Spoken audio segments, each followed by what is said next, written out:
Tertúlia. Meu boa tarde aí para todos e todas. Hoje é dia 10 de fevereiro de 2012, sexta-feira.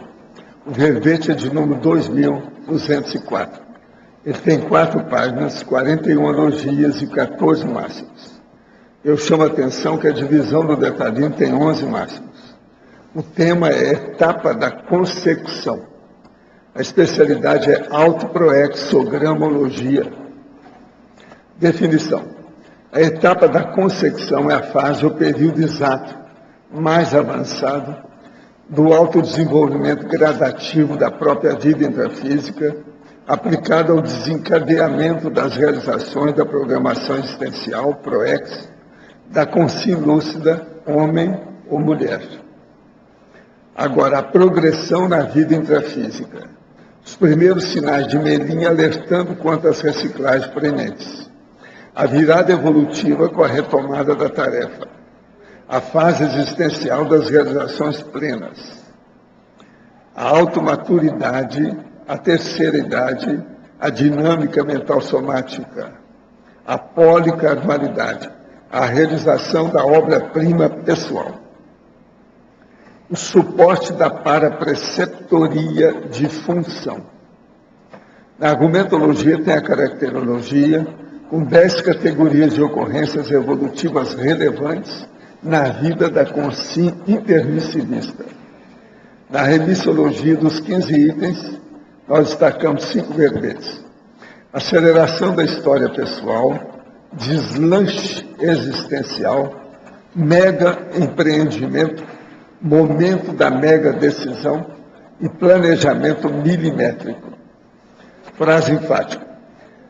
A consciência intermissivista, homem e mulher, há de viver atenta à cronologia natural dos altos esforços no universo da consecução da autoproex, pois o tempo jamais volta. Em qual etapa da consecução da autoproex você está vivendo? Sente satisfeito com o andamento da própria programação existencial? Agora, a mega análise, nós destacamos aqui 16 itens. Autoproexogramologia, realização, automaturidade, prioridade, complexo, organograma, autodiscernimentologia, autodecidologia, intrafisicologia, paracronologia, paraprospectivologia, ação, produtividade, cronologia, tempo, autoescolhas. Agora, no verbete do dicionário, nós temos aí a memorandologia, tendo o argumento autoevoluciológico. Agora, nós chamamos a atenção que esse aqui tem 3 listagens. Na objetivologia, que é o argumento, na lucidologia, que é uma conclusão, e a complementação, que tem 10 itens, das neoaberturas objetivando as conquistas de detalhes evolutivos. De modo que, para a pessoa estudar com calma. O memorando é muito importante, e que é engraçado que etapa é um processo de tempo, memorando também, né? Tem um problema cronológico. Isso aí deve ter sido o nosso chefe da aula. Né? Agora, questionamentos. A consciência que tem interesse em qualificar o trabalho energético, ao modo de exercício, mensurações, experiência, dinâmica, individuais ou em dupla, diferentes da TENEPS, o senhor apoiaria a ideia da construção de um laboratório distinto do tenepsário na própria residência, tendo espaço físico disponível? Não, eu não entro nessa. E as minhas orientações sobre TENEPS estão no manual. Lá não fala nada disso. Isso foi tudo estudado durante muito tempo e já vem de vidas anteriores. Iniciei a TENEPS há 4 meses. Desde então passei por atendimento de emergência em hospital por causa de um mal súbito com a pressão, sem motivo aparente. Em dia de chuva forte no Paraná, uma árvore caiu sobre o carro da minha mãe e por poucos segundos não atingiu ela, minha mãe e sobrinho. O seguro deu perda total do veículo. Ontem, quando chegar do trabalho, fui abordado por um meliante que levou meu carro, celular, objetos e documentos pessoais. Quando meu marido iniciou a TENEPS, meu filho, eu e filha dele sofreu um acidente de trânsito. No caso da filha, a batida foi frontal e o carro também foi perda total. Mas a moça saiu ilesa. Em todos os casos, tivemos muito amparo, mas gostaria de ter mais clareza sobre as causas que levam os tenepsistas a ter esse tipo de ocorrência, principalmente nesse período de 6 meses. Olha, está tudo escrito no manual da TENEPS. O que falta com essas pessoas, vocês, é o seguinte: vocês estavam autodesorganizados, com despreparo total para o processo para a perceptibilidade e assistência, estavam fora de forma das suas coisas, e outra coisa, é possível que vocês tinham ou ainda têm muito barulho energético em casa. Tire isso tudo. Isso aí a gente já avisou, os primeiros 6 meses a pessoa passa por um teste pior do que o vestibular. Os avanços da genética e a robótica vão criando uma sociedade que se desenha a si mesma. Como qualquer ferramenta, depende de quem a usa para saber o seu resultado. De que modo o senhor acha que esse processo repercute na evolução das consciências do ponto de vista da conscienciologia? As consciências nasceram com macrosoma para ter uma proex existencial? É lógico. Elas não têm um corpo maceteado à toa. Tem para ampliar a sua capacidade de fazer assistência. Agora, esse negócio de usar ciências aí, depende. As ciências vieram para ver se ajuda a vida humana. Olha bem a intenção de quem está usando a ciência. Dentro do envelhecimento saudável, quais são os sinais maxomáticos mais relevantes para se levantar a hipótese que aconselham a ter vida longa? Primeiro, a saúde da pessoa, a imunologia, a imunidade dela e uma boa genética familiar. Observa isso, que por aí essas 3 coisas já dão uma boa ideia. Sinto que sou intermissivista. Tenho 34 anos, porém, só agora tive conhecimento dessa palavra. Resido em São Paulo, estudo a espiritualidade já tem alguns anos. Frequentei centros espíritas sempre no intuito de obter conhecimento. Participei de cursos com direitos a rituais que sempre diziam trabalhar em diversas linhas de amparo, mas de procedência duvidosa. Minha família é extremamente católica. Desde criança tenho comigo guias da Umbanda. Iniciei, guia, vocês sabem, é que é escolar, né? Iniciei os estudos da conscienciologia há 3 meses, e para mim tudo é muito óbvio. Certa vez assisti um vídeo do senhor no YouTube, e quando fui deitar, escutei a sua voz dizendo: excelente trabalho. O que o senhor pode me dizer sobre isso? Olha, isso aí é o seguinte: seria bom você ver que às vezes tem algum amparador que está tentando ver se você sai do primarismo, da loucura, entende? E entra em alguma coisa positiva. Agora, lembre-se, devido ao processo da Umbanda, você vai passar no mínimo 2 anos assessorado pelos assediadores dos Exus aí. Prepare-se para isso. Tomarei posse no concurso dos bombeiros daqui a alguns meses e a carga de horária é 24,72, ou seja, trabalha-se 24 horas e descansa 72. Como fica a questão da TENEPS? Tendo em vista que não é viável realizá-la no período de 24 horas em que estarei no trabalho. Primeira coisa é o seguinte: você não deve pensar em TENEPS, né? Você deve pensar em ser bombeiro até passar essa situação, ver o que você faz. Esse negócio não conjumina com a TENEPS. A TENEPS é a 3ª vez que eu falo, tem um manual. Tem que seguir o manual. Se está contra o manual, eu não assino embaixo nada, não tem nada a ver com isso. Qual a visão da conscienciologia a respeito das doenças mentais? Seria devido à parafisiologia e esta está relativamente intrínseca com a fisiologia cerebral e interfere de forma relevante para tais enfermidades? Gostaria, de possível, que esclarecesse. A primeira coisa é o seguinte: é o processo da energia que faz isso. E é a energia que pode criar patologia.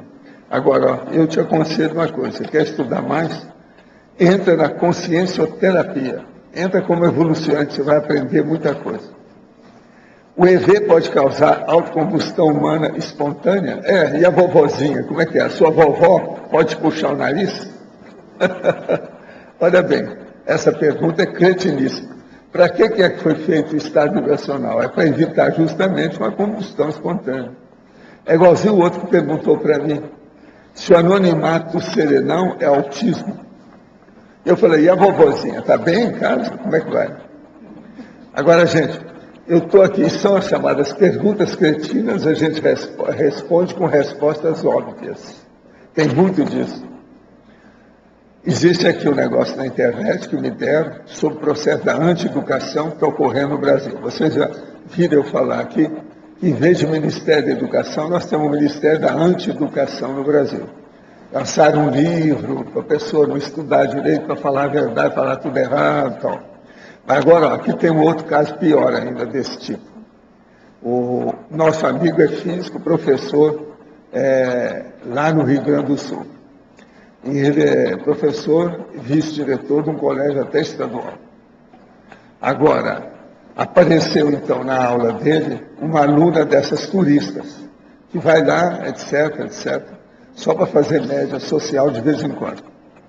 Então essa aluna, ele teve que pedir licença para ela, para a mocinha de 17 anos, 3 vezes ele pediu licença para ele poder falar, porque ela estava conversando com os amigos que não via muito tempo na aula. Agora, lá pelas tantas, ela não permitiu espaço para falar, e tinha que pedir para ela para poder falar. Lá pelas tantas, tocou o celular da aluna. Aí, então, ele mudou de tom e pediu para a menina, se o objetivo dela não era de estudar, então que procurasse outro local, fizesse um curso à distância, ou coisa do gênero. Pois ali naquela sala as pessoas queriam aprender, e o colégio é o local onde se vai para estudar. A estudante quis argumentar, ele então não discutiu mais com ela. Agora o que se passa? A menina resolveu ir embora, desceu as escadas chorando, por ter sido repreendida na frente de colegas. Agora, aí vem a mãe com o negócio todo, fala com o vice-diretor da noite lá do serviço, que tinha conhecidos influentes lá na cidade de Porto Alegre. Aí a mãe, então, o que faz? Não fala nada, não conversa com nada, não fala com o diretor, não diz nada. Vai para a polícia. E ele é chamado na 8ª Delegacia de Polícia de Porto Alegre.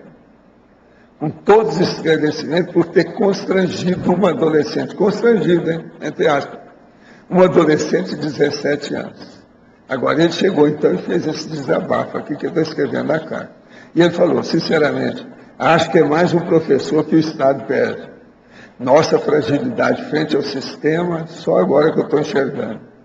A violência que é perpetrada contra os professores nesse país é horrível. Então ele escreve o seguinte, fica cristalina a visão de que, nesse país, não precisamos de professores, não precisamos de educação. Afinal, para que ser um país de primeiro mundo se assim está bom, desse jeito? Depois ele mostra aqui alguns exemplos atuais. Ronaldinho Gaúcho recebe 1.400.000 por mês, homenageado pela Academia Brasileira de Letras. É uma vergonha. Tiririca recebe 36 mil por mês, membro da Comissão de Educação e Cultura do Congresso. Traduzindo, só o salário do palhaço, que é ele, o Tiririca, paga 30 professores. Para aqueles que acham que educação não é importante, contrata o Tiririca para dar aulas para o seu filho. Agora, eles deviam, então, ele está dando uma sugestão para esses grandes inteligentes para mudar a grade curricular das escolas, que passaria a ter as seguintes matérias. Educação física, 2 pontos, futebol. Música, sertaneja, pagode e axé. História, grandes personalidades da corrupção brasileira. Biografia dos heróis do Big Brother. Evolução do pensamento das celebridades, entre aspas. História da arte, de Carla Pérez a Faustão. Matemática, multiplicação fraudulenta do dinheiro de campanha. Cálculo, percentual de comissões e propinas. Português e literatura, não, para quê? Escolhe. Biologia, física e química, excluídas por excesso de complexidade, é muito complicado. Está bom assim ou vocês querem mais? Ele pergunta. Esse é o nosso Brasil. Veja o absurdo do salário do Rio de Janeiro, que não é diferente do resto do Brasil. BOP, 2.260 para arriscar a vida. Bombeiro, 960 para salvar vidas. Professor, 728 para preparar a vida. Médico, 1.260 para manter a vida. E deputado federal, 26.700 fora as mordomias, gratificações, viagens internacionais, etc., para ferrar com a vida de todo mundo, encher o bolso do dinheiro e ainda gratificar os seus bajuladores apaniguados naquela manobrinha conhecida por fora vazenildo. Vocês sabem, né? Por fora vazenildo. É os caras que ainda recebem mais ainda. De modo que essa corrente patriótica, que é o desabafo que ele está fazendo, ele fala: acorda Brasília, acorda Brasil, divulgue logo essa carta para todos os seus contatos. As próximas eleições estão chegando. Acorda Brasil. Gente, ó, essa é a realidade desse nosso Brasilzinho. A gente que pensava em ter um Brasilão, eu já tirei o cavalo da chuva, nessa minha vida não vou ver o Brasilão. É um Brasilzinho, é muito pequenininho ainda. Isso aqui, ó, maior prova da situação, dá pena. Agora vocês vejam a lógica do que ele fala, os fatos todos óbvios. Todo dia acontece isso aqui, de todo lado. A turma vem me falar aí. É terrível. Agora, gente, Jornal da Aracê, está acabando de sair aqui o jornal. Aracê redimensiona cursos institucionais. Nova modelagem de curso em conscienciologia aplicada. Curso autoconscientização pluriexistencial. Laboratório Radical Bionístico Serenário. Tem 3 pessoas falando sobre o laboratório. Vem aí a imersão progestoterápica. Prorrogado o preço diferenciado para o serenário. Aracê elege novo comitê gestor em fevereiro. A Unicim tem novo secretário-geral. Vocês sabem que a Unicim agora tem o Marcelo Silva, que está dirigindo. Participe dos eventos científicos da CCCI. Tem aqui 4 eventos que eles falam. Primeira jornada de conscienciometodologia, 10º Simvex, 7ª jornada de saúde da consciência e 6º simpósio de autoconsciência terapia e o 1º congresso internacional de tenepsologia e 5º encontro de tenepsista. Se alguém quiser ver, está aqui. Vale a pena examinar o processo. Inclusive, mandaram para mim uma folhinha de 2012, muito bem ajeitada.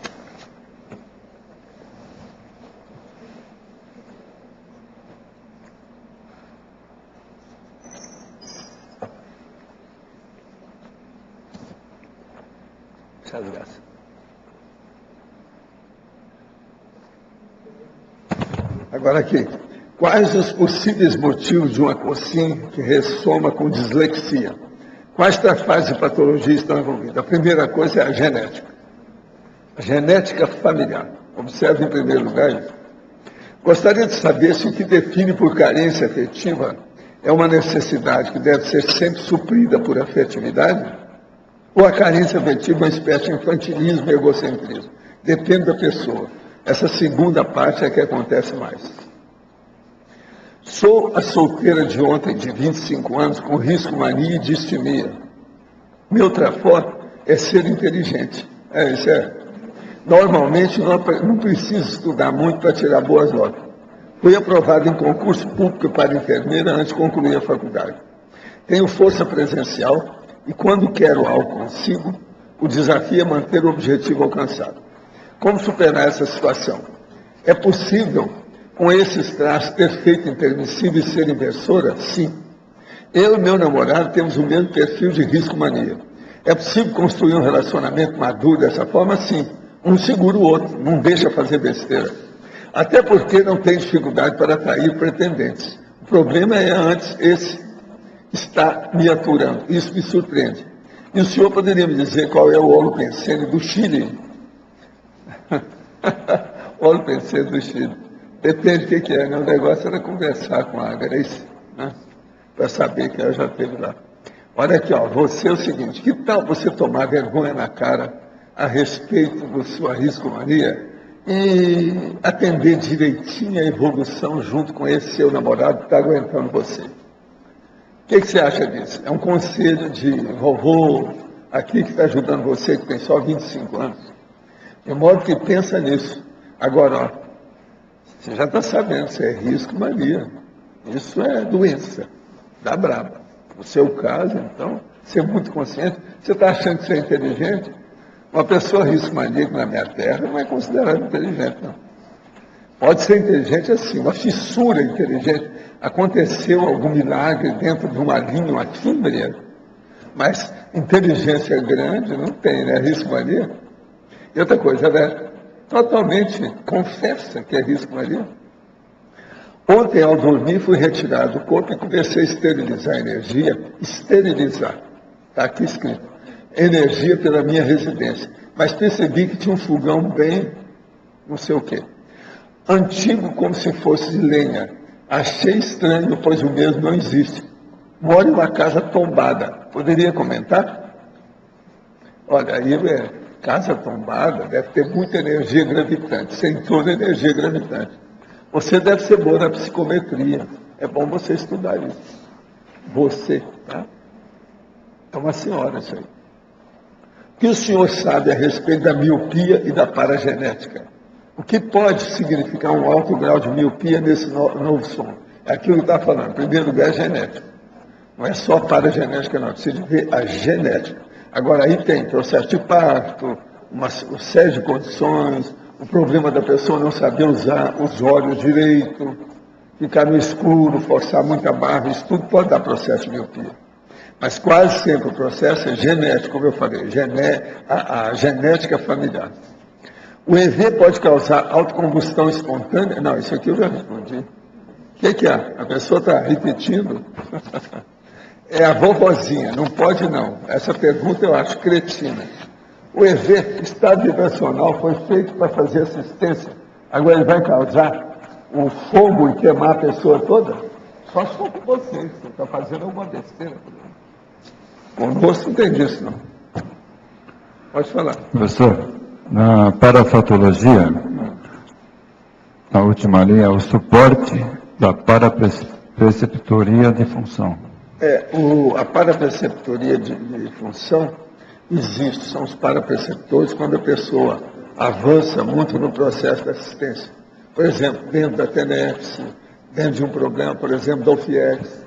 Então, com isso, a pessoa recebe aquele amparo mais assíduo, constante, consolidado, firme. Isso aí ajuda, esse é um suporte. Isso aí ajuda a pessoa também a realizar a ProEx dela.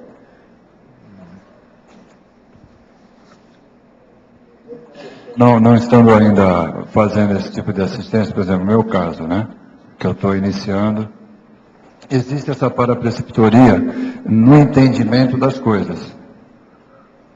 Também, mas isso é só num caso mais avançado. Né? Primeiro tem que limpar o ambiente. Não aparece uma parapreceptoria à toa, não. Você tem, assim, um amparador. Você está entendendo? De função. Mas isso não é a mesma coisa de uma parapreceptoria. Parapreceptoria, a gente faz uma abordagem como se fosse uma coisa maior, ampla, mais séria, profunda, de alta qualidade. Então é coisa de amparador que... De repercussão maior. Para quem está iniciando, ainda não tem isso, não. A maioria não tem nada. Não é todo mundo que tem amparador. Amparador é coisa, entende? De exceção quase sempre na Terra, hein? A maioria. É porque eu estou perguntando isso porque vem acontecendo encadeamento de fatos e com explicações assim no que eu procuro essa sincronicidade. Pois olha isso, anota tudo e leva isso a sério. Dedique-se mais ao processo interassistencial com as energias. Isso vai te ajudar. É que eu estava conversando com a Pilar justamente isso, porque relatei para ela desses 2 últimos dias o que aconteceu, né? E ela estava me orientando nesse sentido, de anotar e ver o processo, né? É por aí. O que você queria? A tecnologia, primeira e segunda linha, as técnicas de administração de extra-pautas, podia aprofundar, por favor? O problema todo é o seguinte, a gente tem que estar olhando tudo que acontece extra. Tem coisas extras que são negativas, são contratempos. E tem coisas extras que são positivas, que são surpresas agradáveis. Então o problema todo é a pessoa ter a técnica para administrar essas extra-pautas. Aquilo que está além. Agora, com o passar do tempo, a própria pessoa, ela mesma vai criar as extra-pautas. Por quê? As coisas já estão tudo organizadas, ela pode ampliar o trabalho que ela faz, a organização já permite isso. Então aí a técnica, essas técnicas, elas podem ser ampliadas, aumenta mais. Essa extra-pauta, ela pode ampliar tudo quanto é tarefa, por exemplo, aqui da ProEx, ela amplia aquilo, é tudo extra-pauta. Existe até uma extra-ProEx. E tem a extra-ProEx também. Pois é por causa disso. Uma coisa que já passou. Aí tem a Max Moretti, tem uma série de condições. Tem que olhar isso aí. Eu desejaria que todo mundo aqui tivesse Max Moretti, extra ProEx, extra, tudo positivo. Sabe? É com vocês que tem que ter essas coisas, são com outros. Então, vocês são candidatos a tudo que é extra pauta positivo. É com vocês, é dessa massa aqui, ó. Essa que é a massa crítica que pode ter extra pauta, extrapolacionismo. Falando de extrapolacionismo, professor Baldo, na efeitologia, a terceira linha, os efeitos da robustez cognitiva na ampliação da cosmovisão humana. Eu estava relacionando isso com o suporte da paraprefeitoria de função. Eu não sei o que é que você falou, eu repeti o quê? O terceiro item da efeitologia. Mas qual que é a linha? Os efeitos, terceira linha. Terceira linha. Isso. Os efeitos da robustez cognitiva? Sim. Na ampliação da cosmovisão humana. Sim. O caso todo é o seguinte, aqui é você enriquecer o seu conhecimento. A hora que você enriquece o conhecimento, há uma ampliação da sua cosmovisão. Relacionando isso com o último item da parapatologia, que é o suporte da prefeitoria, da paraprefeitoria de função. Não tem relação. É isso. Você está certo.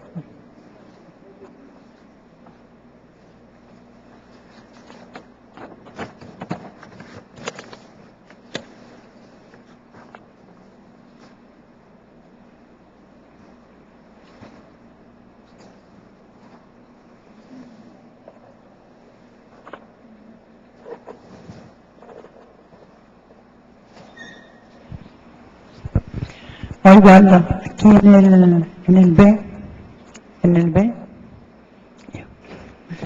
en ciclología, a página 25, o ciclo preludio, deslance, despeche.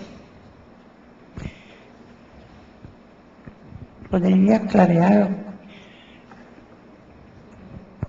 É o primeiro que você está falando. O ciclo prelúdio. Prelúdio é aquilo que vem antes, que é o que mostra, como se fosse um preâmbulo. O deslanche é a hora que a pessoa começa a fazer as coisas. E o desfecho é quando ela acaba, é acabativa. Então aí o que a pessoa está fazendo em matéria de ProEx? O que você preparou, o que você começou e o que você está acabando. Você está no início, está no meio, está no fim. Tem que ver. Tá certo? Esse é o caminho, é o ciclo. Ciclo da realização, da consecução. Né? Agora aqui tem o outro ciclo, tarefas preliminares, tarefas de construção, tarefas de manutenção e tarefas acabativas. Esse é pior ainda. E clareou mais ainda para o ciclo. Entende? Vale a pena ver, logo em seguida. Aí. As etapas existenciais do ciclo da vida intrafísica. Então tem aquela etapa da pessoa aposentada. Tá? Aquela que cuida do passarinho. Professor, aquela que está reciclando a todo vapor. Ah, é? Eu calculo. Professor Valdo, aqui no ar, aqui em cima, na página 25, logo na primeira linha, é a tecnologia. Essa técnica do sobrepairamento analítico, por que analítico e não sintético? Analítico porque você já que fica por cima da situação e começa a fazer exegese.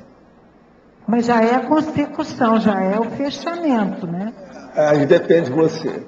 O processo todo é o seguinte, em cima de que você está falando? Depende do que é. Agora aqui, nós estamos trabalhando aqui com a ProEx, tá certo?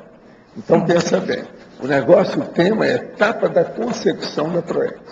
Agora aqui, Você está analisando como é que está. Naquele nível que você está, que eu estava falando para Mercedes. Você está no início, você está no meio, você está no fim. Você sobrepaira aquilo, vê de longe, com isenção, imparcialmente. Você olha lá e vê. Como é que você está na sua análise? Qual é aquela alta análise da sua realização? Como é que fica? Isso aí é muito sério. Agora, essa análise é exegese, é hermenêutica, é interpretação, é abordagem com detalhes do processo, é a aplicação, por exemplo, do detalhismo e da exaustividade do processo. Tudo é o sobrepairamento. Agora, sobrepairar é ficar à distância, vendo o que se passa, faz quanto que você é uma consciência temporariamente. E está examinando como é que vai ser a sua vida quando acabar, a partir disso. O que vai ser? Tá, muito obrigada. Fatologia, página 24, final da primeira linha. Quais são esses primeiros sinais de Melim alertando quanto às reciclagens prementes? A partir de que faixa etária eles começam a surgir? Olha, eu já vi Melim com pessoa de 15 anos. Isso aí varia infinito, depende da situação, como é que é. Então, veja bem, uma adolescente de 15 anos, ela está com melancolia intrafísica. De modo que a pessoa tem que ver. A primeira coisa que tem é uma tristeza sem motivo. Por exemplo, como é que um jovem de 15 anos vai ser triste? Ele tem tudo pela vida. E outra coisa, essa pessoa que eu estou falando, a saúde não tinha doença nenhuma. Agora, a pessoa já estava totalmente aborrecida, achando o mundo enfadonho, não querendo saber nada. Para o mundo que eu quero descer. Ele estava falando isso, 15 anos de idade. Então, isso é um caso de polícia. O que é que não vai ajudar os outros? Pensa nos outros sair desse egão. Agora, teorologia, página 24. A interassistencialidade é o principal fator que leva à amortização das dívidas da teoria das interfusões grupânicas.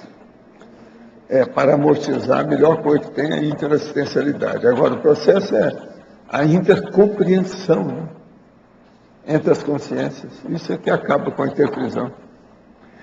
Então, é o perdão, a ajuda, o encaminhamento, a participação das coisas. Em tecnologia, na página 24, primeira linha, poderia ampliar as técnicas de administração de extra-pauta. Dentro nós já falamos. Né?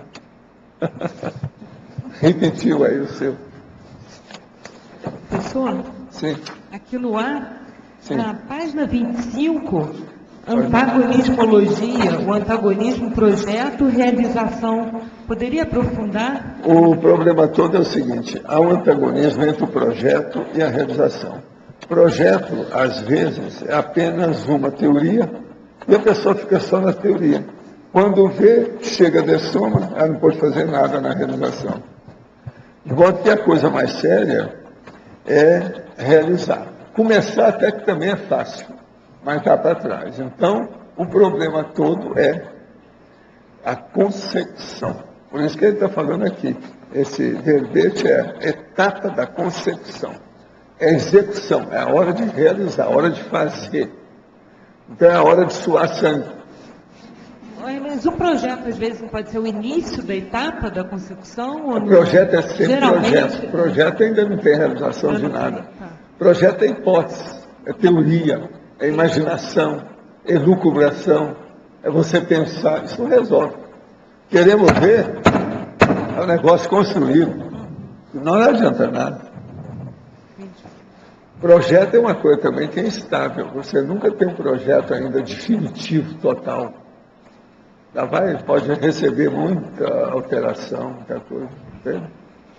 Então, o problema da concepção é que manda. A teoria, na vida prática, às vezes é outra coisa. Então, por exemplo, considere que o projeto é a teoria. Na hora que você vai colocar em funcionamento, você tem que mudar muita coisa. Uma casa tem muito disso. Você tem um projeto, vai fazer a casa num lugar, uma coisa maior. Quando você vai ver, o terreno lá não presta para fazer aquilo que você quer. Está cheio de areia por baixo, ou se não tem uma pedra num lugar que está difícil.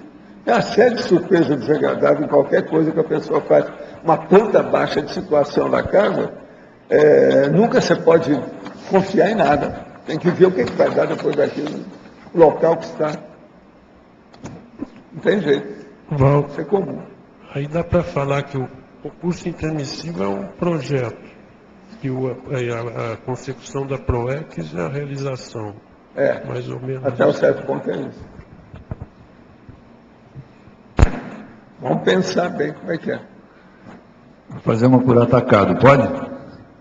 Depende quanto você vai pagar, mas Esse está desencadeamento querendo um aí. descontinho. Descontinho. Negocinho que ele quer fazer. A Pilar paga, diz que paga. Ah, sei. Ah, Trabalhar com rico é outra coisa. Pode falar. esse desencadeamento aqui da numerologia. Sim. É numerologia. Completinha. É o primeiro? Todos. É? Por atacado, né? São dois que tem aí.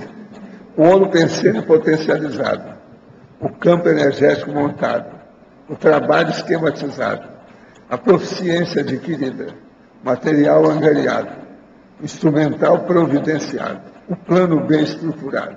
Você está com tudo. Agora o outro. A hora de cumprir o planejado, a hora de efetivar os objetivos, a hora de comprovar as autocompetências, a hora de reafirmar os autovalores, a hora de construir a autoridade experimental, a hora de retribuir os recebimentos, a hora de incrementar o saldo da ficha evolutiva pessoal. Esse último é muito bom, né? Professor, o senhor só leu, dá uma... Isso aí eu também faço. Você não leu direito, eu li direito. A diferença é essa.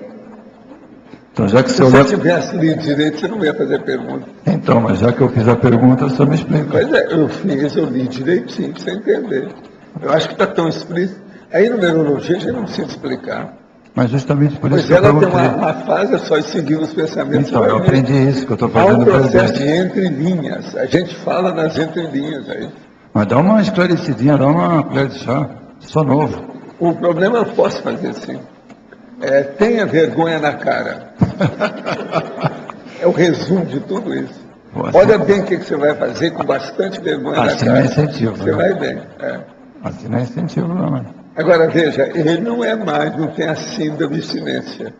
Mas ele ainda tem uma certa síndrome de alguma coisa nesse sentido, você não acha, não? Não, mas... É? Ah, é? Alguma Não. coisa ainda tem aí. Qual foi a pergunta que eu lhe fiz quando eu cheguei aqui hoje? Não tem a ver com isso? Até um certo ponto. Então, não tem lógica? Então eu estou tentando, Mas agora- tentando suprir isso. O caso todo é o seguinte, a vergonha na cara pega bem nesse caso, não pega? Não, mas justamente, mas eu estou no processo, é muita coisa ao Agora, mesmo você tempo. perguntar sobre numerologia, qualquer coisa, conversa depois com a Tânia. Ela é especialista em numerologia. Então, aí já é uma dica. Mas ela pode te dar uma aula sobre o assunto e fazer com que... Ensina para ele como faz, tá certo? Curso de verbetografia. Eu dou aula. de A sua aula... numerologia. É a minha aula. Então, você precisa ir nesse curso da verbetografia para ver a aula dela. Eu sei.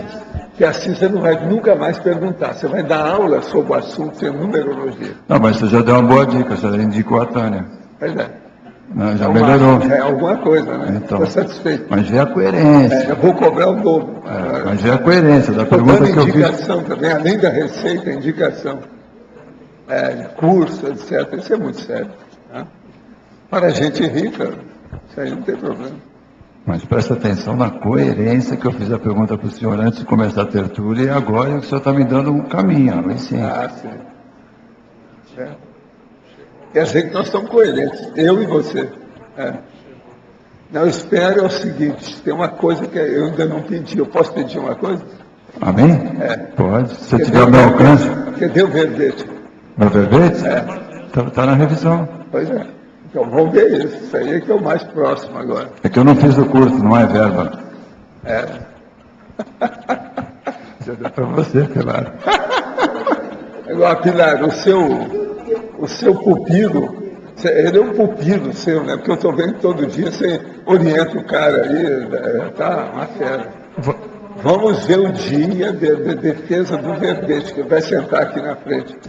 Vamos ver como é que fica. Valdo, eu de conversar com ele é o homem dos mínimos detalhes.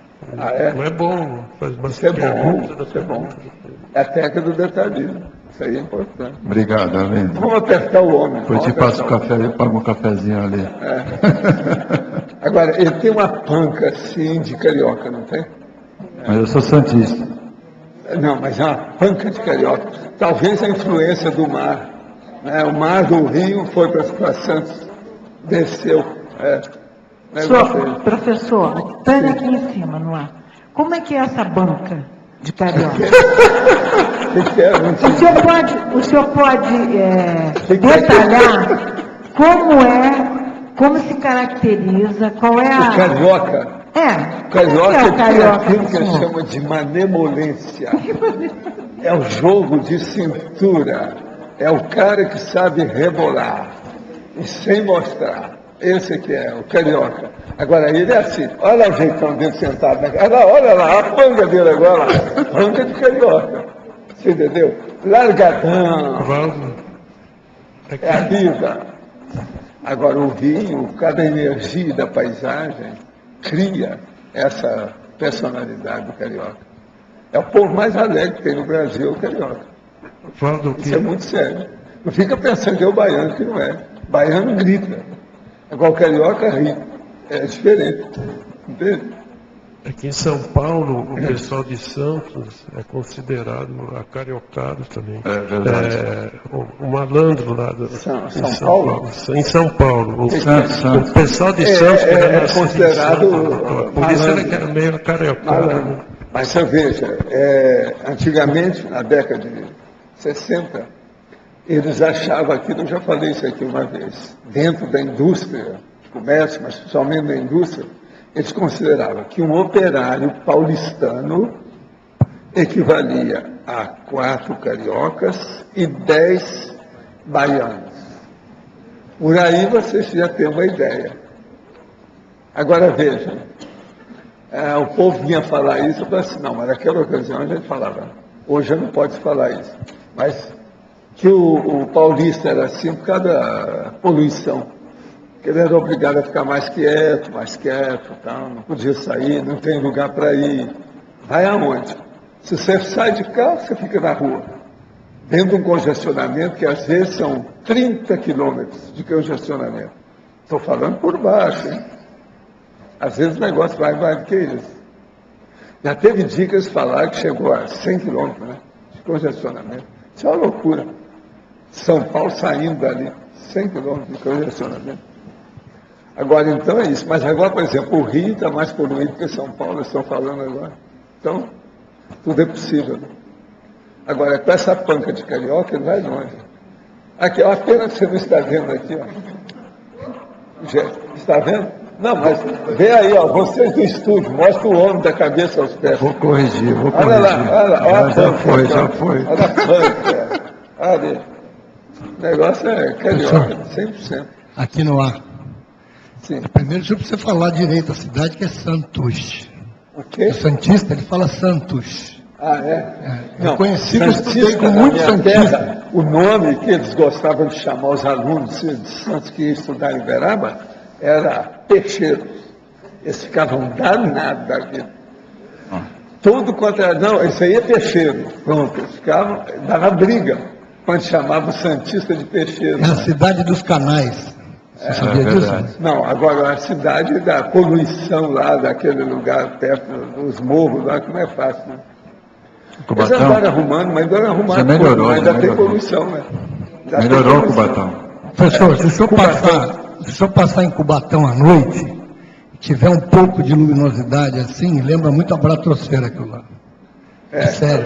Ah, é? As chaminés. Ele conhece. Mas ele lógico. está falando com catedrático. A impressão que dá, professor, é terrível. Então, Cubatão teve uma certa época que era considerado o lugar mais poluído do mundo. É verdade. Por quando eles começaram a arrumar lá. Mas parece que não conseguiram arrumar tudo, não. Parece o ambiente não ajuda, a geografia lá não é boa. Aqueles filmes que o planeta foi destruído, você imagina? Sei. Que tem aquela fumaceira toda e aquela... É um lugar coisa degradado, terrível. né? Degradado. Agora tem uma pergunta aqui na caracterologia. É. Eu não entendi o número 1 E o número 4, a autodessoma na vida humana prévia. a relação com a etapa da Como é que você morreu na vida humana anterior? Antes, você morreu de quê? Agora, o número 4 que você quer? A autorressoma atual. Como é que foi seu parto? O parto da sua mãe com você? Como é que foi a delivrance? Então, eu não estou entendendo a relação com o tema, com o verbete etapa da concepção, não estou vendo, não estou entendendo a relação disso. Meu chapa, então eu vou ler tudo para você entender. Caracterologia. Sob a ótica da autoproexogramologia, quer dizer, programação existencial. Eis, por exemplo, na ordem funcional, 10 categorias de ocorrência evolutiva relevantes na vida da consciência intermissivista, que tem relação com a programação. Então, presta atenção. De que você morreu na última vida? A intermissão. Como é que foi o último período antes de você renascer? E o seu curso intermissivo pré-ressomático, você fez ou não fez? Ele é primário ou secundário? A autorressoma atual, o seu parto foi normal? Você nasceu? O que aconteceu na sua infância? A sua intencionalidade. Qual a sua intenção? O que você pretende na vida? O que você está fazendo? Fatos. Intra e extrafísica relativa a si próprio. O que é que você tem de grande? Que a gente pode chamar de bom, positivo, que não é para esquecer, que vale a pena marcar, fato marcante da vida. Análise. As interpretações das ocorrências evolutivas. O que você tem para analisar? Como é que é a sua autoimagem? Perante os outros, não é? Perante você. Seletividade. As escolhas dos empreendimentos. O que é que você escolheu? Fazer o quê? Planificação. O projeto da AutoProex. Como é que ele é? Está bem organizado? Está bem estratificado? O arcabouço, a estrutura, como é que ele é? O esqueleto, o script, o enredo da sua vida. Concepção. Os desencadeamentos das realizações. Já começaram os desencadeamentos? Você já começou? Só tem. O assunto é o mesmo. Eu entendi que o senhor colocou autodessoma. Por que auto? Autodessoma. Não é só dessoma. Não, autodessoma, a dessoma sua. Tá. Entendi. Não quer dizer que você suicidou. Entendi. Mas é bom a gente falar que às vezes o cara suicidou mesmo. Não, porque o serenão ele tem. Aqui, você vai morrer. É uma auto-morte. Não é, você não vai morrer por mim. Entendi. Eu vou morrer Mas eu fiz uma confusão que o caso do serenão, que ele tem a capacidade de fazer a autodessoma, né? Não, tem muita gente que tem capacidade de fazer, não é só serenão, não. Isso aí depende do que é. Orientalistas até estudam isso. É muito tempo. Deixei a Umbanda informalmente há 1 ano. Amanhã vou para me desligar formalmente. O que faço com as roupas que usava lá, as guias e essas coisas que vão me devolver? Está vendo? Essa aqui precisava de você, está vendo? Os bagulhos energéticos. Tinha planejado fazer uma fala muito positiva de despedida para agradecer a todo mundo. Mas uma pessoa de lá disse para não fazer, como se fosse provocar distúrbios. Isso poderia aumentar o assédio por 2 anos que o senhor diz que a pessoa passa? Sim. Você vai falar, vai ter gente danada da vida com você, vai olhar de lado, vai começar a julgar energia negativa. Melhor eu sair de fininha francesa e abençoar todo mundo e queimar tudo que tem a respeito. Você ficar livre o mais depressa possível. Você tem que lembrar o seguinte, Umbanda tem coisa positiva, tem coisa negativa. E outra coisa, tem os pontos de interrogação. Você nunca sabe para que foi feito aquilo, a intenção, de que modo que é. Olha bem os despachos que tem por aí afora. Não é fácil. A hora, por exemplo, daquele caso que eu conto aqui para vocês, que eu já vi dezenas de casos desses. Mas a hora que eu chego na casa, eles me pedem lá para ver, porque a casa está dando tudo para trás. E o que é que podia fazer? Porque estava atacando o marido, isso e aquilo. Aí eu vou na casa assim, vou passando e fazendo a psicometria. Aí vem um vaso de flor lindo. Tinha umas margaridas, com opção de coisa no vaso, mas enorme o vaso. Eu virei então para a dona e falei assim, esse vaso aí, a gente pode fazer uma análise, uma pesquisa? Eu disse, não, por quê? Você está querendo? Você quer quebrar o vaso? Eu disse, não precisa de quebrar. Vocês vão dar um jeito de tirar com calma tudo que tem aí, vamos analisar o que tem nessa terra. A hora que tirar, tinha um patuá escrito. Um fulano colocando o nome do marido, dela. O fulano vai morrer em outubro, tal. Ele tem que morrer em outubro. E começou a falar uma opção de coisa, tudo lá dentro. Aí eu vim para ela assim, agora você vai estudar quem é que te deu o vaso.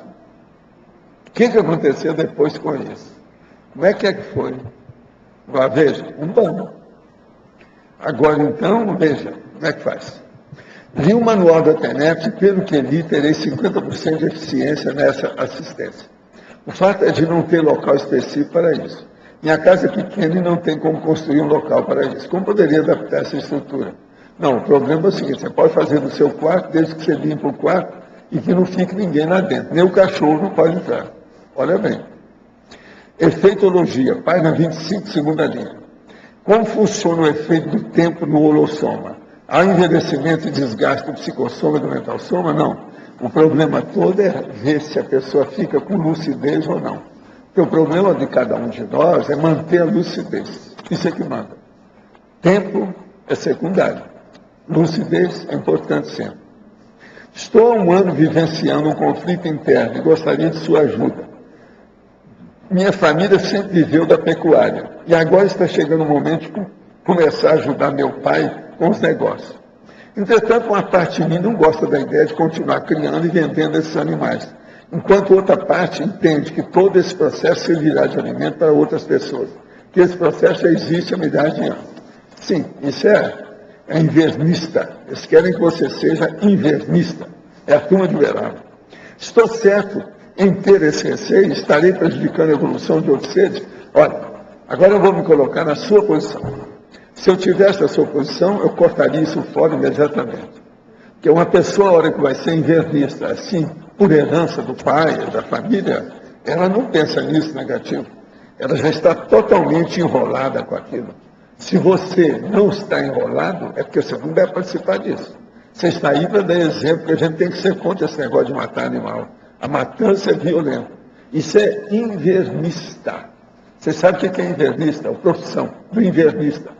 Ele cria o gado, engorda o gado e depois manda para Barretos, por exemplo, para abater, matar tudo, para o povo comer. Agora veja, eu vi isso tudo quanto é jeito, boiadas e boiadas, 1.100 cabeças, 2.000 cabeças, 3.000 cabeças, tudo passando uma depois da outra, passar tudo lá na frente do bairro que nós criamos lá.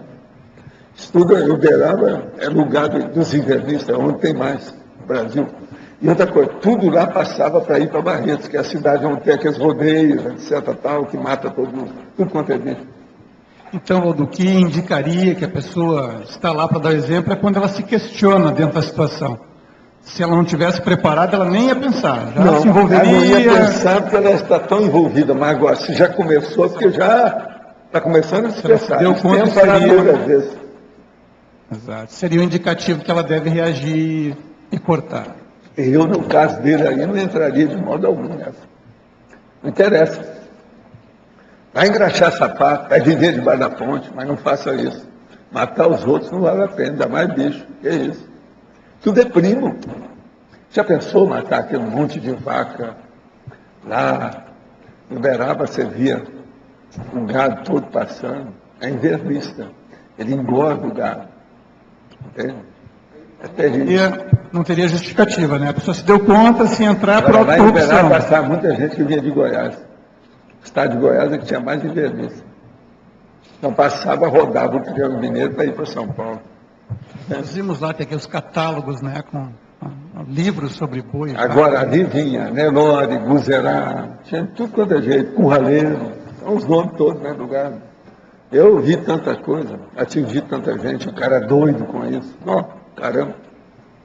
O que é? O senhor comentou sobre o prazo de 2 anos após a pessoa se desligar, por exemplo, das questões da Umbanda, que ela ainda ficaria 2 anos subjugada. 2 anos é uma média suave de quem, por exemplo, não foi Egon lá dentro, que não mexeu com barulhada de tambor. Você está entendendo? Porque esses, às vezes, eles têm aí 10 anos de perseguição. Então, é isso que eu queria falar. O que determina esse prazo? Quando a pessoa ela teve direito à vida e à morte. A hora que é o Egon, por exemplo, entende? Ele teve o direito à vida e à morte. Eu já mostrei isso aqui. Quanto mais poder a pessoa às tem. Às vezes, eles acabam com o arquivo. Na hora que a pessoa não serve mais, trabalhou lá 12 anos, 15 anos, eles dão um jeito, a pessoa tem uma doença e morre. Às vezes é uma doença que pega na pele, é um câncer de pele, uma coisa qualquer. Isso aí mexe muito com energia. Então, nos despachos, eles têm facilidade, às vezes, para fazer doença epidêmica. E às vezes mata a pessoa. Fazer um melanoma, por exemplo, a pessoa vai embora. Cansa. Então, esse prazo de 2 anos é um prazo mínimo? Assim, Não, esse é o prazo médio das pessoas. A maioria tem isso no mínimo. Por exemplo, o espiritismo é a mesma coisa, 2 anos. Agora, tem coisas, às vezes, que demora. Por exemplo, o rosacrucianismo. O cara foi lá e foi até diretor, passou em várias etapas daquelas que tem, os vários estágios, sabe como é que é? Então, ele foi lá dentro e esteve na liderança das coisas. Esse, às vezes, há 5 anos ele tem perseguição. E a perseguição em cima dele é extrafísica e intrafísica. Tem de um lado e do outro. Agora, na Umbanda, o negócio é mais sério. Tem gente que a hora que a pessoa vai embora, eles fazem despacho para acabar com ela, quer acabar com aquilo. Entende? É o despacho. Então, a posição hierárquica da pessoa dentro dessas linhas é muito importante. Quanto mais tempo ela ficar lá... Outra coisa, na hora que sai, eles acham que a pessoa está desertando. Ela é uma traidora. Está indo embora para o inimigo. Tudo é guerra. Esse povo tudo acha que o problema todo é na base de guerra. Entendi. A vida deles de assistência é uma vida bélica. Isso independe da reciclagem intraconsciencial, do corte que a pessoa faz. Isso independe disso. Mesmo assim, não, ela vai aí depende do nível, a qualidade dessa reciclagem. O que ela está fazendo? Baseado em quê? Ela tem assistência? Agora, uma boa parte, na hora que está saindo, é porque vem um guia que não é cego mais, mas uma pessoa que já está querendo uma consciência, um parente, que quer ajudar a pessoa para ela sair de lá, porque viu o estrago que aquilo está causando na vida dele. Então, ele tem que sair para não compactuar com a máfia do processo. É muita gente que é arruinada, outros são mortos, de tudo quanto é jeito. Vocês têm que lembrar o seguinte, os maiores homicídios que tem na Terra são feitos, em primeiro lugar, pelos mastermind extrafísicos. Não são a turma que está aqui. É o ambiente, o holopensene negativo que é feito ali. Então. Por isso que eu acho, por exemplo, que esse processo da Reurbex vai ajudar muito a Terra. Cedo ou tarde isso vai ter resultados fantásticos. Porque o processo dos homicídios maiores vem de lá. Se segurar isso aí, já começa a melhorar tudo. O povo mata a maioria por influência de assassinos extrafísicos. Eu queria perguntar com relação aqui à etapa da consecução.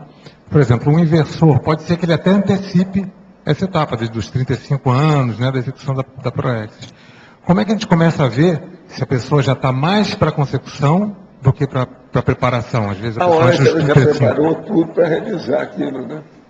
Ela já não está ainda fazendo um processo teórico, ela já tem na mão os elementos próprios para fazer aquilo. Ela tem que ver. Ela vai fazer o quê? Se ver. Qual é a Proexis dela? Tem que perguntar. Tem que saber. Cada um tem um jeito. Mas, assim, a pessoa assim... geralmente sabe. Se ela está para realizar ou não. Ela sabe. E como é que a gente faz, por exemplo, se a gente estiver fazendo uma heteroconscienciometria, uma heterocrítica, para a gente saber assim, se essa pessoa já parece que já está mais para a consecução do que para a preparação? Examinar os detalhes de tudo. Fazer um levantamento. Para pentear com pente fino. Mas, por exemplo, assim... E o que dá? Que pontos, assim, mais ou menos, a gente pode começar a prestar mais atenção nisso? Quê?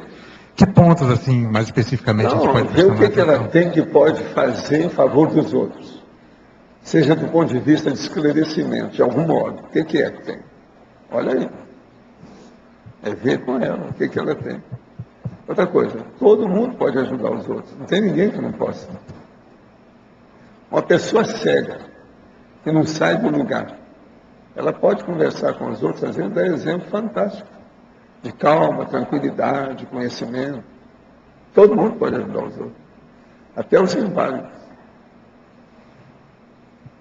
Agora tem que examinar, né? Ver como é que é. Sovaldo, pode voltando falar. na questão da Umbanda, o que é que faz aquele momento crucial do homicídio extrafísico? A pessoa tentou sair, aí ela foi assassinada. Escuta, deixa eu explicar como é que é.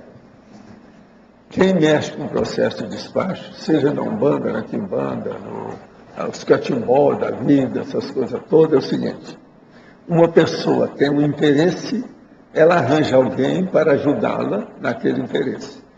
Se essa pessoa tem esse interesse, e esse interesse é antifraterno, A outra que vai entrar com mais antifraternidade. Ali piora mais, já começou a criar uma quadrilha. Agora, na hora que aquilo vai desenvolvendo e o camarada faz tudo que eles mandam fazer no despacho, a coisa já está bem caracterizada, a quadrilha já foi organizada, o processo é negativo. Vamos supor que ele já está combatendo a pessoa e já tinha passado a rasteira nele, já era negativo. Então, aí já tem 3 no mínimo que já estão trabalhando. Tudo dentro de um holossoma negativo. Lá pelas tantas, ele não tem mais o dinheiro para pagar aquilo que precisar, porque todo despacho tem preço. Então, o que se passa? Aparece o cara que ele queria acabar e paga o dobro. E eles aí acabam com o primeiro cara que pediu o despacho. Você entendeu? Tudo é interesse do momento. Agora, por exemplo, a turma da Umbanda, da Quimbanda, continua. Está atendendo, eles têm um balcão de assistência. Faz o despacho por aí. É assim que são feitas as coisas, de modo geral. Então, aquela pessoa que foi saindo, entrou na Umbanda branca que eles chamam, que é aquela... Não, tem o Condá, tem isso, tem aquilo, tudo é um processo de norma, mas o negocinho tem lá dentro. Tudo tem negócio, tudo tem preço. Deve se viver. Agora, o assassinato é um fato. Você tem que lembrar o seguinte, a baratosfera está cheia de homicidas. São, vamos dizer, aqueles dos verdadeiros grupos de extermínio extrafísico. Tudo isso existe. O povo pensa que grupo de extermínio é só aqui que tem, não é não. O povo pensa que só aqui que tem milícia, não é não. Lá também tem as milícias baratosfera. Tem isso tudo aí, ó, há milênios. Então pensa bem como é que é. O problema todo mais sério é o seguinte, qual a sua intenção? Olha bem. Agora, por exemplo, vai precisar de ter um certo nível para poder falar nisso. Porque senão só de falar, se a pessoa ficar com, ela medrar, ficar com medo, já vem em cima dela. Viu que ela é fraca. Entendeu? Então o processo todo tem que ter, para fazer esse esclarecimento não é fácil.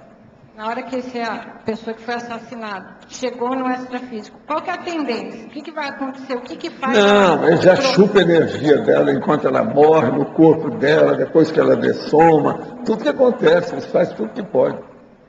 Tira um partido de tudo. E outra coisa, às vezes cria aquilo tudo enjaulado na baratosfera. Aqueles, a porção de bicho, tudo preso lá dentro dos presídios que eles criam. Tudo negativo. Mega assediador, tem de tudo. Pensa bem, em pleno século XX, tem o Hitler com toda a manada de fascínora de loucos lá do nazismo, então os SS, aquele povo todo, e mata milhões de pessoas. Você pensa que aquilo é o quê? Nada mais que reflexo da baratosfera. Ele já vem matando assim, ó, há muito tempo. Agora esse aí, por tudo, massa de manobra da baratosfera. Olha o que é que fizeram historicamente. Agora, é um monte de coisa que ia haver nessas guerras todas, através dos séculos, milênios. O negócio já vinha vindo. Os assassinos de lá para cá. Eu ainda calculo que na Terra a maioria dos homicídios são feitos de lá para cá. Os verdadeiros masterminds, quer dizer, os autores intelectuais dos assassinatos, vêm de lá para cá. Você fala assim, não... Vamos olhar esses casos, por exemplo, da criminalidade aí recente, essa do Datena, aquelas coisas que acontecem. Aquele homem, por exemplo, que veio e matou uma menina bonita que não tinha nada, mas estuprou a menina e matou e deixou no meio das árvores, lá no meio dos arbustos, e ficou por isso no meio da estrada. Aquela pessoa ela já foi induzida pelo processo do problema da possessão para atacar a criança. Uma outra coisa, muitos desses assassinos, o que eles queriam era ter um orgasmo violento, uma excitabilidade sexual enorme, às vezes não teve nada. Na hora, o assassino é que sentiu todos os processos, porque chupou, vampirizou tudo que ele estava fazendo, porque ele é que estava levantando o negócio. Então, o possessor extrafísico fica lá, ele é que domina isso tudo. Então, veja, como é que fica? Agora, tudo tem a sua razão e tem os afins que se atraem. Por que foi aquela menina e não a outra? Tu já tem uma predisposição, se examinar isso tudo, como é que faz? Então pensa bem no processo do mastermind.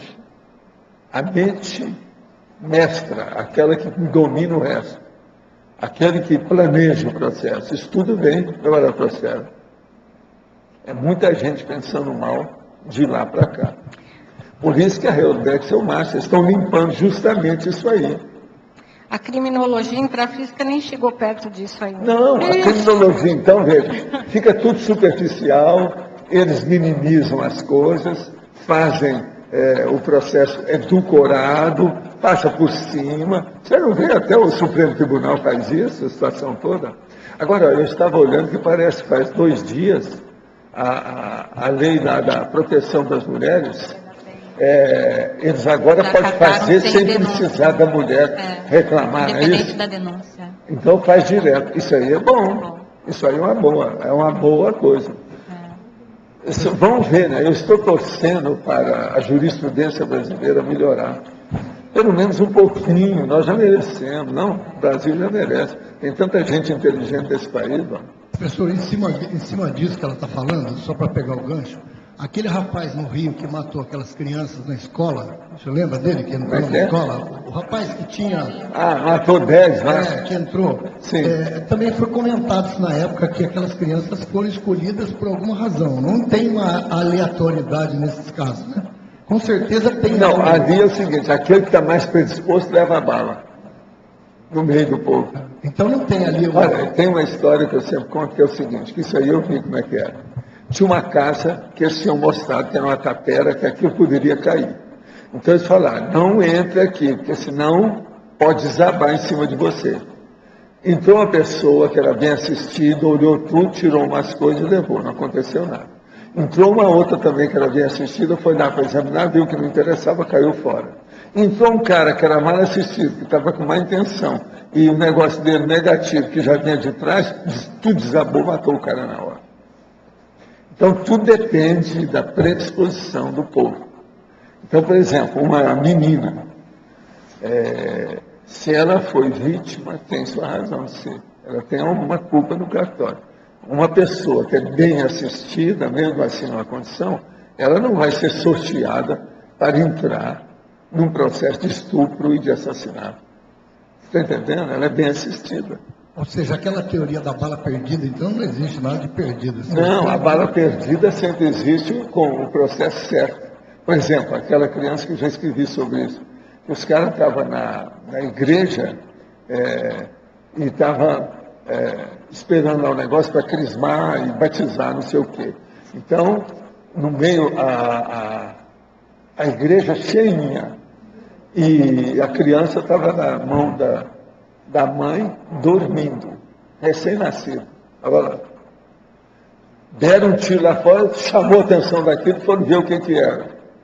A mulher, aí que foi olhar. Tinha dado o tiro lá fora, ele atravessou a janela, aquele negócio todo, e foi ficar no centro da cabeça da criança, no colo dela. É demais, não é? Como é que é isso? Aquele casal... Agora veja, vamos estudar quem é que renasceu, o que tem. O que não tinha atrás disso tudo? Aquele Cazé no Rio também, você lembra dele? O que é? Cazé, não lembro o primeiro nome dele. Ele estava dormindo no apartamento, saiu um tiro lá do morro, atravessou a janela e pegou dormindo. Ao Rio de Janeiro, lá perto dos morros, isso é comum, né? Você nem calcula como é que são os processos. Eu vi as casas de apartamento alto, perto lá, mesmo em Ipanema. Tinha gente que, o seguinte, jamais abria as janelas, ficava o tempo fechado, e mudaram as camas, para não ficar na linha de tiro. Para ficar tudo com muita parede, para segurar do ar. Por quê? Era bala todo dia, tinha um sinal nas paredes por qualquer lado. Tem muito disso. Isso aí é óbvio, mas isso aí está na cara. Agora, o Rio de Janeiro era muito isso. Teve uma temporada grande lá, assim. Atualmente parece que melhoraram. Esse lugar de Ipanema, por exemplo, melhorou tudo. Eles fizeram a reurbanização da favela. Entende? Já melhorou. Mas não é fácil. Agora, o processo todo é predisposição. Essa predisposição ela é seríssima, porque é aquilo que eu já falei aqui, sou poltergeist. Você não pode pegar todo mundo e levar para participar, para ajudar um poltergeist, para ver se melhora aquilo. Não. Tem que ser pessoas escolhidas, selecionadas. Senão, você vai criar um problemão. Uma pessoa pode criar um troço trágico aí de uma hora para outra. Não pode, não. Vocês nunca viram mexer aqui, para levar uma casa, que eu acho que não é grande coisa, tá vendo? Mas pode ter uma tragédia. A gente não pode levar qualquer pessoa. Tem que selecionar, ver com calma, julgar tudo, sopesar. Você quer falar? Na página 25, binomiologia. Esse binômio de complexo e max morex. Queria entender por que max morex. O max morex, aí no caso nós estamos falando, é porque a pessoa, ela recebeu uma moratória maior daquilo que ela fez. Então, ela, além do completismo existencial, ela trabalhou tão bem que eles dão mais um pouco para ela fazer, um extra, um complemento, um suplemento. Mas isso tudo dentro dessa etapa de consecução? Como é que é? Tudo isso dentro na etapa de consecução? É, tudo depois dentro do completismo ainda vem a Max Morex. É uma vida só. Max Morex. Essas coisas existem, por incrível que pareça. Agora, lógico, isso é exceção. Isso não é regra. Isso é exceção. A vida a gente tem que ter tudo o seguinte, isso é exceção ou é regra? Aí, nesse caso, é exceção. Isso é raro acontecer, não é com todo mundo. Okay? Professor Valdo, sim. Depois da Bahia, o Rio de Janeiro é o estado mais macumbeiro que tem no país, será? Ah, eu não sei. Porque tem, por exemplo, Alagoas, é brabo. Alagoas? Não é isso? Eu não sei como é que é. Preciso examinar. O Maranhão está cheio de coisa atrapalhada lá, com uma família só que domina o estado, não é isso? Então, você já viu. Né? Há muita sarna por aí afora. Pois é, Pernambuco. Então, Alagoas não fazer. Então é generalizado, né? Porque no Rio tem muita macumba mesmo. Agora... o Rio tem. Agora, precisa examinar, né? Um dos lugares também que tem muita macumba, dizem que até no Uruguai tem muito atualmente. Sai dessa. Como é que fica? Pois é, todo lado. É o processo da influência africana, né? Todo mundo que tem herança africana tem tendência para o processo. E eles usam a Bíblia para fazer a santeria, para rezar e rogar o mal, faz os baixos, tudo que tem direito. Tem vários níveis. Todos esses países latinos. Mas então, vocês que estão na etapa da concepção, como é que nós estamos? O que vocês têm para falar? Faça o depoimento aqui nesse tribunal, não é isso? Da concepção. Valdo, você podia falar um pouco mais sobre aquela questão do gado?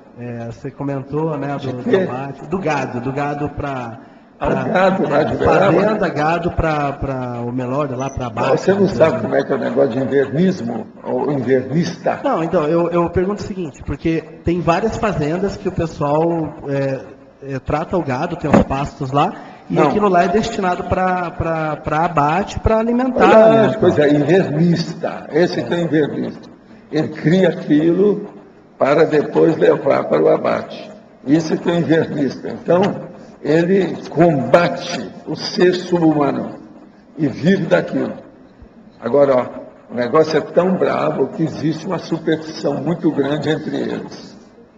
Eu, durante uma temporada, me chamaram lá, devido às conveniências do negócio dentro do movimento espírita, eu fui visitar uma fazenda e passei uns dias na fazenda.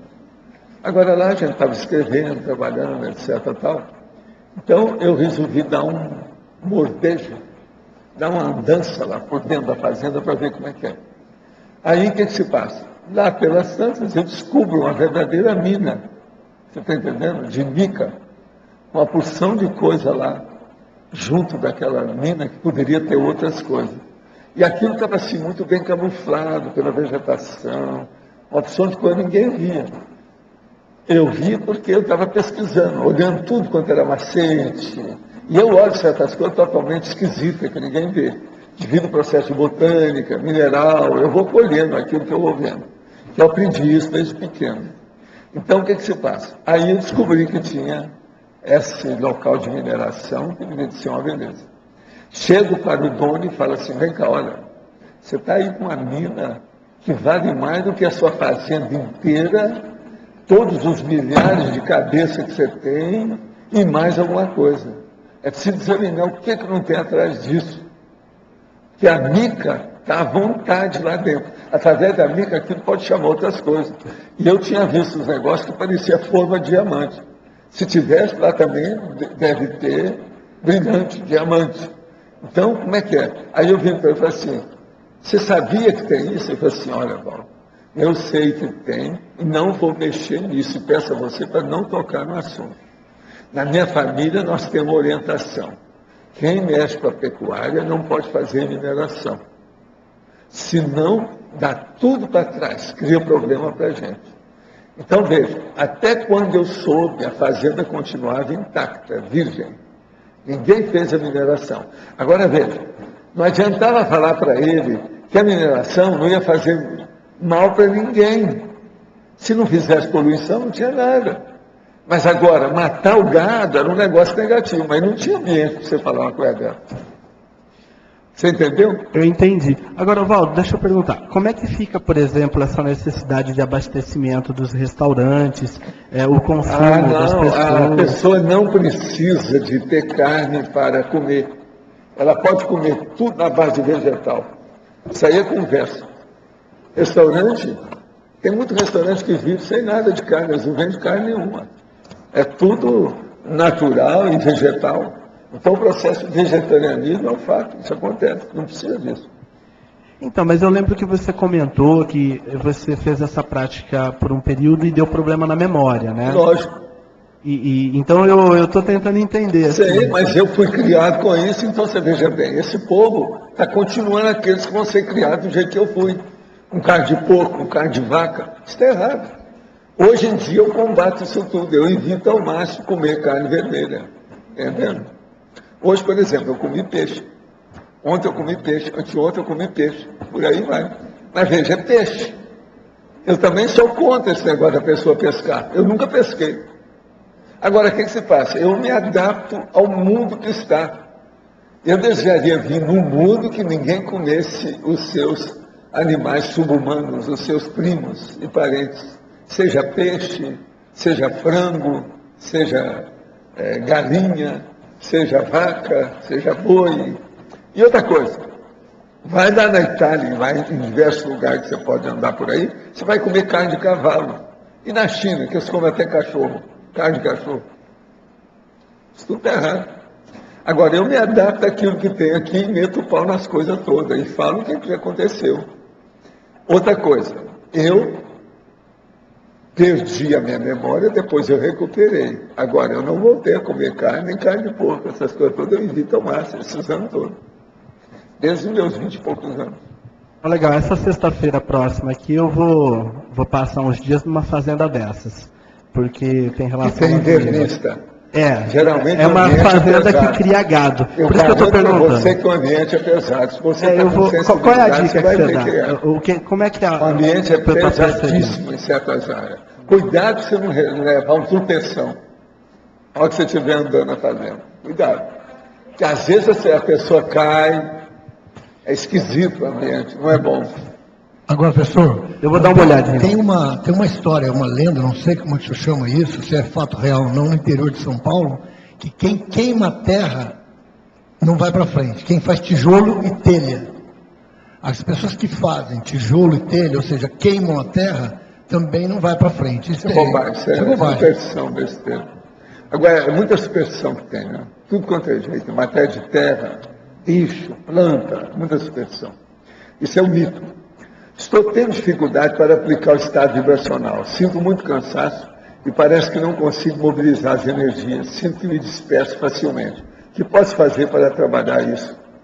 Olha, o processo todo é insistir. Eu já falei isso para você antes. Insista, olha bem as energias. Tem que insistir.